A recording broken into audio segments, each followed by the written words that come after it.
ராஜா. இன்னொரு பக்கம் யார் அவர்? பிரதான ஆசாரியர். இந்த ஆசாரியர் நமக்கு இருக்கிறார். ஆமே. இந்த பிரதான ஆசாரியர் இயேசு நமக்கு இருக்கிறார். மெல்கிசேதேக்கின் முறைமைப்படியாக பிரதான ஆசாரியர் என்று தேவனாலே அவர் நாமம் அவர் தரிக்கப்பட்டார் என்று சொல்லப்பட்டிருக்கிறது. சோதரம் அவர் என்ன செய்தார்? நித்திய ரட்சிப்பை நமக்கு உண்டு பண்ணினார். இட்டர்னல் சால்வேஷன் நம்ம கொடுத்திருக்கிற இந்த ரட்சிப்புக்கு பேர் என்ன தெரியுமா? சொல்லுங்க, வாய் திறந்து. நித்திய ரட்சிப்பு. ஏதோ தற்காலிகமான ஏதோ கொஞ்ச காலம் அடைகிற ஒரு விடுதலை குறித்து சொல்லல. நித்தியமாய். ஆமே. நித்தியமாய் தேவன் கொடுத்திருக்கிற அந்த ரட்சிப்பு தான், அதுக்கு பேர் தான் இட்டர்னல் சால்வேஷன். நித்திய ரட்சிப்பை நமக்கு உண்டாக்கி இருக்கிறார். அப்ப தேவன் கொடுத்திருக்கிற நமக்கு கொடுத்திருக்கிற அந்த காரியம் எவ்வளவு பெரியது என்று பாருங்க. அல்லேலூயா. ஆமா, ஏதோ இம்மைக்கு மட்டுமல்ல, நித்தியமாய் அருமையானவர்களே அந்த தண்டனையிலிருந்து நாம் விடுதலையாகி ஆண்டவரோடு கூட என்றென்று வாழுகிற அந்த ஒரு பாக்கியத்தை நமக்கு என்ன செய்திருக்கிறார்? அருளி செய்திருக்கிறார். சுவாசிக்கிறீங்களா? ஆமென். அல்லேலூயா. ஸ்தோத்திரம்.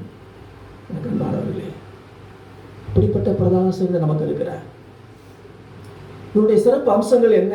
இயேசு என்கிற அந்த மகா பிரதான ஆசாரியர் சிறப்பு அம்சங்கள் என்னவென்று சொன்னால், அருமையானவர்களே, அவர் நம்முடைய சொந்த இரத்தத்தினாலே ஒரே தரம் மகா பரிசுத்த ஸ்தலத்துக்குள்ளே பிரவேசித்து நமக்கு நித்திய மீட்பை உண்டாக்கினார். வருஷந்தோறும் போக வேண்டியதில்லை. ஒரே தரம் தான் அவர் பிரவேசித்தார். மிருகத்தின் ரத்தத்தை எடுத்துட்டு போகல, நம்முடைய சொந்த ரத்தத்தை எடுத்துட்டு போயிருக்கிறாரு.